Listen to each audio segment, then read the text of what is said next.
Continuando o nosso assunto, como eu disse para os irmãos, eu gostaria de ler uma escritura onde eu já vi e ouvi aplicarem isso daqui na transformação do corpo.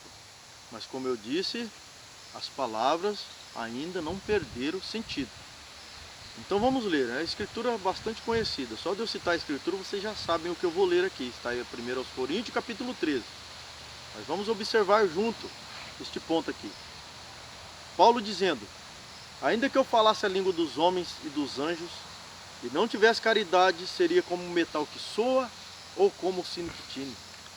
Ainda que tivesse o dom de profecia, e conhecesse todos os mistérios e toda a ciência, e ainda que tivesse toda a fé, de maneira tal que transportasse os montes, e não tivesse caridade, nada seria. Os irmãos estão observando que esta caridade aqui não é fazer bem para uma pessoa, fazer bem para outra. Não, Paulo não está falando desse tipo de caridade, não. Para você ver, o que ele está falando aqui vai até muito mais além do que esse pensamento, do que essa caridade.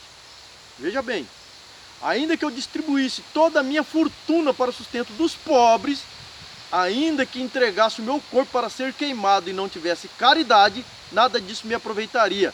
Então vocês viram que aqui concluiu o que eu estou falando para vocês. Ainda que ele distribuísse toda a fortuna dele para os pobres. Então vocês estão vendo que esta caridade não está implicada em caridade humana de fazer bem pelas pessoas. Vai além deste pensamento humano de fazer bem para os outros. Vocês estão entendendo? Aqui já concluiu o assunto para nós aqui. A caridade é sofredora. Então não é uma caridade de fazer bondade somente. A caridade é sofredora, ela é benigna. A caridade não é invejosa. A caridade não trata com leviandade, não se ensoberbece, não se porta com indecência, não busca os seus interesses, não se irrita, não suspeita mal, não folga com a justiça, mas folga com a verdade. Tudo sofre, tudo crê, tudo espera, tudo suporta. A caridade nunca falha. Vocês estão vendo? Aqui está a estatura de um homem perfeito aqui. Aqui está falando dela. Esta caridade está falando desta pessoa perfeita de que Deus está falando. Não é invejosa, não busca seus próprios interesses, não suspeita mal e todas essas outras coisas. E continua, a caridade nunca falha, mas havendo profecias serão aniquiladas, havendo línguas cessarão, havendo ciência desaparecerá, porque em parte conhecemos e em parte profetizamos. Vocês estão vendo que está falando aqui de profecias, de dons, de ministério e essas coisas mais. Vocês estão entendendo? Porque em parte conhecemos e em parte profetizamos. Mas quando vier o que é perfeito, então o que o é em parte será aniquilado.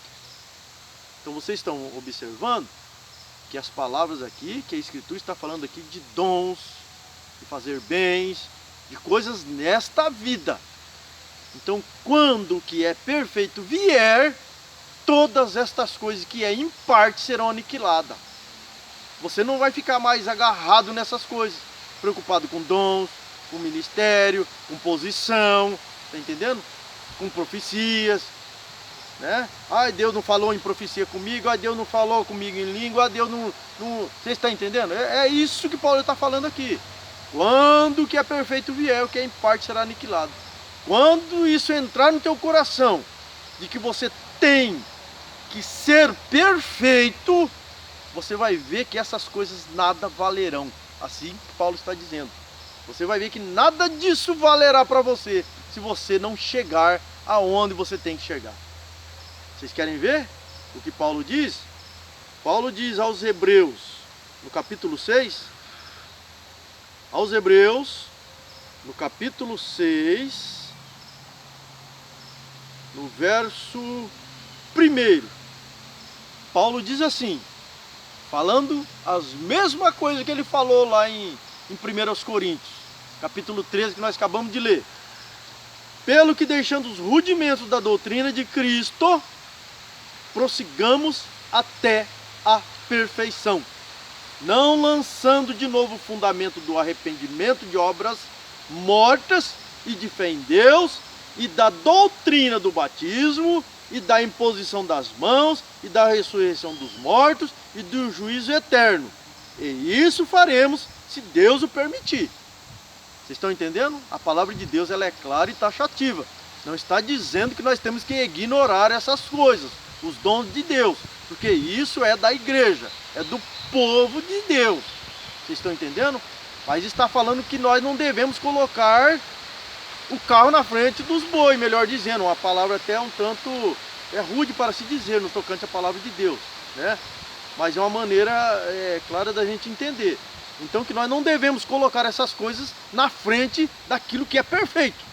Nós temos que buscar o que é perfeito. O nosso coração tem que estar nessas coisas. Por isso que Paulo diz, deixando para trás essas coisas, prossigamos a perfeição. Porque essas coisas não te salvam. Essas coisas não te colocarão você no arrebatamento. Essas coisas não te levará você a ver a transformação do corpo. Você não estará lá se você não buscar esta perfeição. Saiba disso. É isso que o profeta ensinou.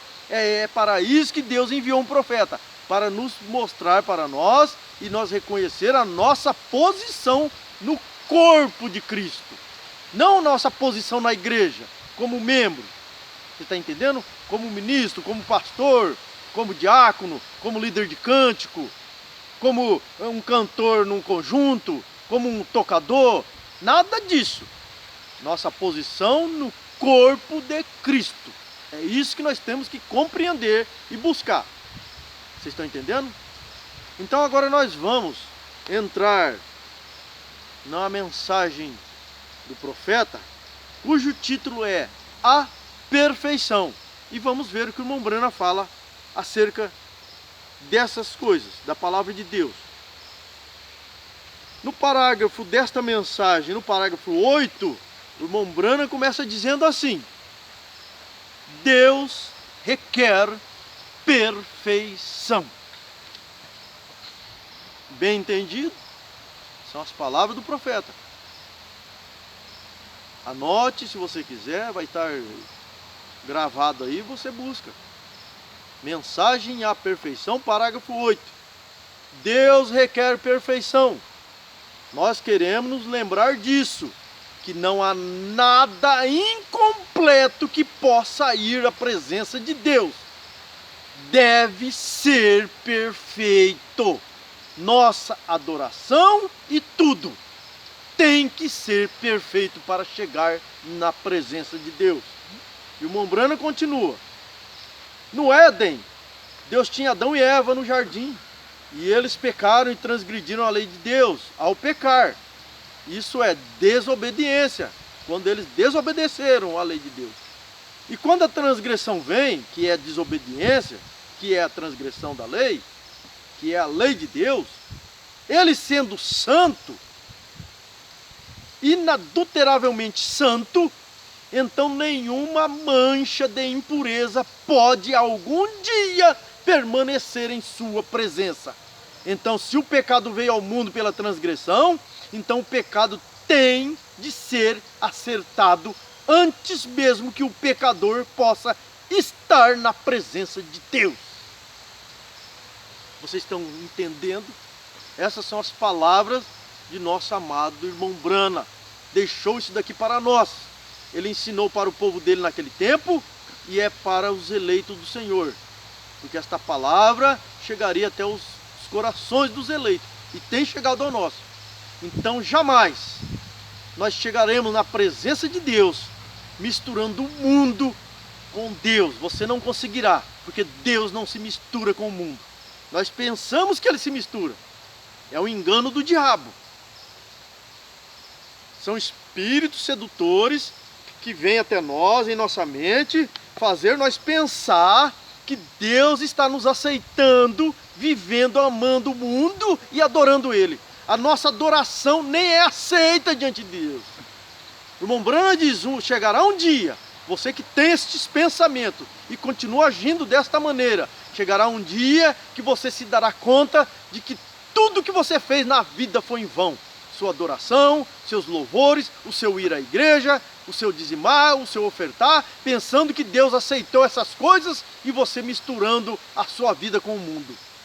Chegará um dia que você terá que dar conta disso e você reconhecerá que tudo que você fez foi em vão e que você foi induzido por espíritos demoníacos e sedutores. Porque Deus disse, aquele que ama o mundo ou as coisas do mundo, de maneira alguma o amor do Pai está nele. Então não tem como. O amor de Deus está dentro de nós, se nós ainda estamos flertando com o mundo. Estão compreendendo? Então o irmão Branham continua dizendo, agora, quando Adão e Eva tinham pecado, não havia maneira nenhuma, não havia outro remédio para que eles pudessem algum dia estar na presença de Deus novamente, a menos que aquele pecado fosse acertado. E nenhum homem pode cometer pecado de qualquer tipo. De qualquer tipo. Não importa, diz o profeta. Está vendo? Nenhum homem pode cometer pecado de qualquer tipo. Não importa quão pequeno ou quão grande aquele pecado individual tem de ser acertado antes que o cometeu possa ficar na presença do Santo Deus. Entendeu? Não importa o tamanho de pecado, para Deus você transgrediu a lei de Deus, seja pequeno, seja grande. Jamais você chegará na presença de Deus se os seus pecados não forem acertados aqui, enquanto você estiver em vida. Então vocês estão vendo que ser cristão não é da maneira que nós pensamos que é. Viver com o mundo e pensar que Deus vai nos aceitar dessa maneira. Deus não nos aceitará desta forma. O requisito de Deus para os santos do passado foi o mesmo. Se Deus não aceitou, se eles teve que se separar, Deus disse para Abraão, separa-te da tua parentela para que eu possa te abençoar. Então a lei de Deus é a mesma. Se nós somos semente de Abraão, as promessas de Abraão, tudo que Deus tratou com Abraão, com nós tem que ser da mesma maneira. Deus jamais te abençoará, jamais Ele me abençoará se nós não nos separar definitivamente do mundo e das coisas do mundo. Vocês estão entendendo? Então, por todo o Antigo Testamento, oferecia-se o sangue de cordeiros, cabritos, ovelhas, touros e novilhas, uma morte substitutiva. Mas em toda a grande economia de Deus, havia no fundo de sua mente o real objetivo por vir. O que seria? Eles eram sombra do real objetivo que estava por vir. E o real objetivo que estava por vir era o Filho unigênito de Deus. Todos os cordeiros que morreram eram apenas uma sombra. E uma sombra é apenas o lado negativo de um objetivo. E eles apenas falavam da vinda do Calvário. Então, vejam bem isso. Está os Hebreus no capítulo 10. O irmão Branham lê essa escritura. Porque todo o tempo, veja bem, eu vou ler aqui a escritura e vocês acompanham também se vocês quiserem acompanhar, porque fica mais claro para a gente poder entender a palavra de Deus. Aos Hebreus, no capítulo 10, nós vamos ler aos Hebreus capítulo 10 para nós continuar na mensagem. Porque tendo a lei a sombra dos bens futuros e não a imagem exata das coisas, nunca pelo mesmo sacrifício que continuamente se oferece em cada ano, pôde aperfeiçoar os que a ele se chegam. Está nos mostrando que os que ofereciam naquele tempo, o sacrifício que era oferecido através de animais, jamais aperfeiçoava o homem. Jamais ele chegava ao ponto de ser perfeito, como Deus requer de nós perfeição nos últimos tempos que nós estamos vivendo. Vê, de outra maneira, teriam deixado de se oferecer, porque purificados uma vez, o ministrante nunca mais teria consciência de pecado, quer dizer, não teria mais desejo de pecar, se aquilo purificasse o homem. Está entendendo? Por completo, ele não precisava mais ficar oferecendo, mas todo o tempo eles tinham que estar lá levando um animal, um cordeiro, para ser sacrificado no lugar dele, porque constantemente o homem estava pecando e continuava com aquele desejo de pecar. Então nesse sacrifício, porém, cada ano se faz comemoração dos pecados. Quer dizer, todo ano eles tinham que fazer. Porque é impossível que o sangue de touros e de bodes tire pecados. Oh meu Deus, como a palavra de Deus é clara. É impossível que sangue de touros e de bodes tire pecados. Então os pecados dele não eram tirados, só fazia cobertura, porque era um requerimento que Deus fez. Foi por um determinado tempo até que o sacrifício perfeito viesse. Vocês estão entendendo? Pelo que, entrando no mundo, diz, sacrifício e oferta não quiseste, mais corpo me preparaste. Holocausto e oblação pelo pecado não te agradaram. Então disse, eis aqui venho. No princípio do livro está escrito de mim, para fazer, ó Deus, a tua vontade.